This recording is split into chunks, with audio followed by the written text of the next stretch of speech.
दोस्तों, जब लोकसभा के अध्यक्ष मुश्किल से अपनी कुर्सी पर 1-2 मिनट ही बैठ पाएं और उनको बार बार उठकर वापस जाना पड़े, तो ये बताता है कि न केवल संसद के अंदर फ्लोर मैनेजमेंट सरकार का बहुत ही कमजोर है, बल्कि ये भी बताता है कि संसद में अब विपक्ष तय कर रहा है कि संसद चलेगी या नहीं चलेगी।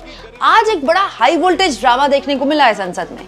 संसद के गेट पर कुछ ऐसा हुआ जिसको सुनकर संसद के अंदर ओम बिरला नाराज हो गए, इतना कि वो प्रियंका गांधी को नाम लेकर टोकने लगे। प्रियंका गांधी संसद के अंदर क्यों खड़ी हो गई और ओम बिरला उनको लेकर क्या बोलने लगे। हुआ क्या, सुबह 11 बजे प्रश्नकाल शुरू हुआ तो विपक्ष के लोग लगातार इस बात पर हंगामा कर रहे हैं, भाई अमित शाह कम से कम सदन में तो आए, संसद में तो अमित शाह को आना ही चाहिए ना। बिल पास हो गया, आप एंटी पेपर लीक आपने बिल पास करवा दिया, लेकिन देश के गृह मंत्री ये नहीं बता रहे कि आखिरकार छात्रों पर इस तरह का लाठीचार्ज क्यों किया गया। अच्छा, दिलचस्प है कि अमित शाह हैं संसद में।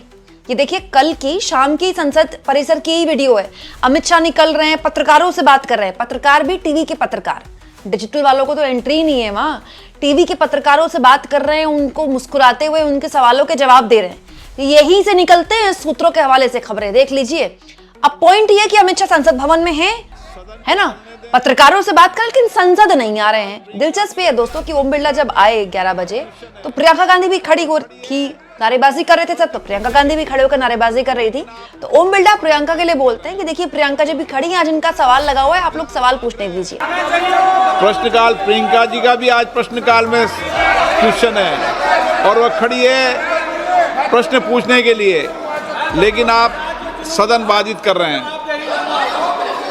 और मेरा आग्रह है, मैंने पूर्व में भी कहा था कि सदन के अंदर तख्तियां लेकर आकर बैनर लेकर आना ये संसद की परंपराओं और मर्यादाओं के अनुरूप नहीं है। और कुछ मान्य सदस्य तो वेश बदल बदल कर संसद में जिस तरीके से पहनकर आते हैं, मेरी उन मान्य सदस्यों को चेतावनी है, संसद या संसद के परिसर में मुझे कई मान्य सदस्यों ने मिलकर और लिखकर दिया है कि संसद भवन और संसद परिसर की पवित्रता बनी रहनी चाहिए, मर्यादा बनी रहनी चाहिए। दोस्तों, इस बीच ओम बिरला ने एक और बात बोली कि ये लोग, आप लोग जो कपड़े बदल बदल कर यहाँ पर आ रहे हैं, ये संसद की गरिमा के खिलाफ है। क्या कपड़े बदल बदल के कौन आ रहा है? आज हुआ है संसद गेट में, मकर द्वार में, बड़ा जबरदस्त हाई वोल्टेज ड्रामा। ये जो फोटोज देख रहे हैं, जो तस्वीरें आप देख रहे हैं, ये उसे हाई वोल्टेज ड्रामे की है। हुआ क्या, समाजवादी पार्टी की एक नेता बन गई, मतलब उन्होंने अपनी लाल टोपी पहन ली, और पप्पू यादव कांग्रेस समर्थित सांसद पूर्णिया से, उन्होंने अपना प्रॉपर भगवा चोला पहन लिया प्रॉपर, और एक दान पात्र लेकर बैठ गए दोनों। और यहाँ पर एक तरह से सांकेतिक तौर पर विरोध हुआ। दान पात्र में जो है राहुल गांधी पैसे डाल रहे हैं, प्रियंका गांधी पैसे डाल रहे हैं, जैसे दान डालते हैं ना हम लोग किसी भी मंदिर में जाते हैं, मल्लिकार्जुन खड़गे, बाकी भी लोग। और उसके बाद जो दान पात्र है वो पप्पू यादव उठाकर ले जा रहे हैं। ऐसा ड्रामा पिछले 2-3 दिन से संसद में चल रहा है। समाजवादी पार्टी के लोग भी कर रहे हैं, कांग्रेस पार्टी के लोग भी कर रहे हैं। आज इसमें राहुल गांधी, प्रियंका गांधी सब शामिल हुए। बड़ा हाई वोल्टेज ड्रामा हुआ।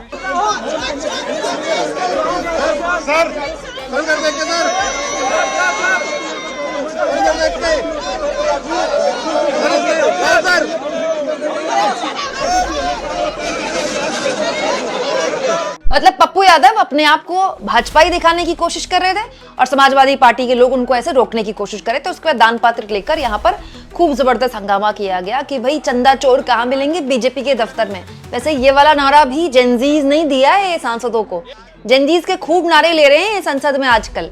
लेकिन दिलचस्प ये है दोस्तों कि ओम बिरला ने इसी को लेकर टोका था कि जो कपड़े बदल बदल के आप लोग प्रदर्शन कर रहे हैं, ये बिल्कुल बर्दाश्त नहीं किया जाएगा, संसद की गरिमा है। अच्छा, यहाँ मैं आपको याद दिला दूं, जब संसद शुरू हुई थी 20 तारीख को, तब कांग्रेस पार्टी की तरफ से, समाजवादी पार्टी की तरफ से यही था कि इसी एजेंडे पर सरकार को घेरना है।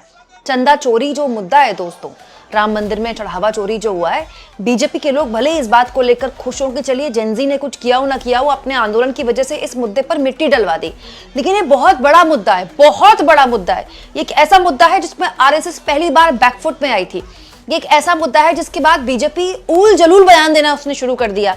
मतलब बीजेपी के नेताओं ने ये तक बयान दिया है कि दान देने वालों की नीयत में खोट रहा होगा, उनकी श्रद्धा में खोट रहा होगा, इसीलिए उनका दान चोरी हो गया। मतलब कैसी कैसी ऊल जलूल दलीलें दी गई। राम मंदिर में चढ़ावा चोरी को एक तरह से मतलब उसको छुपाने के लिए कह लीजिए, उसको दबाने के लिए कह लीजिए, लेकिन ये कैसा मामला है जिसने बहुत बड़े लेवल पर बीजेपी के कट्टर वोट बैंक को नाराज किया है। कांग्रेस की यही रणनीति थी, समाजवादी पार्टी की यही रणनीति थी कि इसी मुद्दे पर संसद के अंदर विपक्ष को घेरना है, लेकिन क्योंकि 20 तारीख को ही संसद शुरू हुई, 20 तारीख को ही वो लाठीचार्ज वगैरह हो गया और उसके बाद जो कुछ भी हुआ है आप देख ही रहे हैं, इसीलिए मुद्दा थोड़ा बैक स्टेज चला गया। अब कांग्रेस और समाजवादी पार्टी की फिर से रणनीति है कि इसी मुद्दे पर सरकार को घेरा जाए, क्योंकि ये न केवल बीजेपी की डबल इंजन सरकार पर सवाल उठाने का एक बेहतरीन मौका विपक्ष को देता है, बल्कि ये एक तरीका है वैचारिक तौर पर मतलब बीजेपी की असलियत क्या है, जो विपक्ष आरोप लगाता है कि असलियत इनकी यही है कि चंदा चोर है, विपक्ष वाले यही कहते हैं ना, उसको जनता के बीच लाना संसद के जरिए। इस मुद्दे को लेकर अब ये जो आने वाला हफ्ता है, जिसके बाद सरकार को बड़े इंपॉर्टेंट बिल पास करने हैं, अमित शाह सदन में आओ, ये मुद्दा तो रहेगा ही।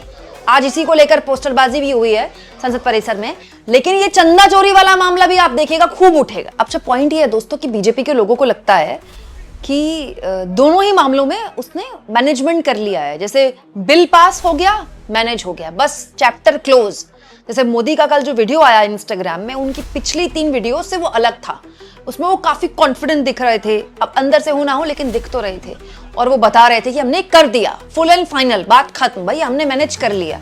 वैसे ही राम मंदिर वाला मामला भी बीजेपी को लगता है मैनेज हो गया, क्योंकि उसके हिसाब से हेडलाइन नहीं बन रही है ना। लेकिन ये सच है कि राम मंदिर में जब से ये खबरें आई हैं तब से भीड़ की भी कमी आई है। ऐसा नहीं है कि वहाँ भीड़ पहले ऐसी ही आ रही है, इनफैक्ट वहाँ पर बहुत सारे गतिरोध बीजेपी के अंदर भी देखने को मिले थे। जैसे चंपत राय के इस्तीफे में इतनी देरी हुई और चंपत राय को लेकर तमाम तरह की बातें आई दोस्तों। इसके बाद कोषाध्यक्ष का मीडिया के लोगों से भिड़ जाना, वहाँ पर जो कोषाध्यक्ष थे उनका कह देना कि मेरा तो कोई लेना देना नहीं है दोस्तों। उनके इस्तीफे के बाद भी बहुत सारे सवाल खड़े हुए, वो बहुत पुरानी बात नहीं है। अब दोस्तों है क्या, ये है सोशल मीडिया का जमाना। अगर आप देखने बैठे हैं, किसी चीज को सर्च करने बैठे, तो आपको उससे जुड़ी हुई बहुत सारी चीजें मिल जाएंगी। समाजवादी पार्टी और कांग्रेस पार्टी यही चाहती है कि उस मुद्दे को गर्म रखा जाए, कम से कम उत्तर प्रदेश चुनाव तक तो रखा जाए। बीजेपी को ऐसा लगता है कि योगी आदित्यनाथ खुद फायर ब्रांड नेता हैं और मोदी जी तो चलता फिरता हिंदुत्व हैं, तो वो मैनेज हो गया है। अब वो मैनेज हुआ है नहीं हुआ है वो तो खैर आने वाला वक्त बताएगा, लेकिन संसद के अंदर ये जो ड्रामा आप देख रहे हैं, पप्पू यादव को भगवा पहनाकर किया गया, ये अभी आप आगे और देखेंगे। इनफैक्ट 1-2 दिन से ये दान पात्र लेकर तो समाजवादी पार्टी और कांग्रेस पार्टी के सांसद 1-2 दिन से घूम रहे हैं। आपको क्या लगता है दोस्तों, क्या ये इस तरीके के जरिए समाजवादी पार्टी और कांग्रेस पार्टी वो मुद्दा एस्टैब्लिश कर पाएगी जो बीजेपी को लगता है कि उसने मैनेज कर लिया है? कमेंट बॉक्स में जरूर लिखें।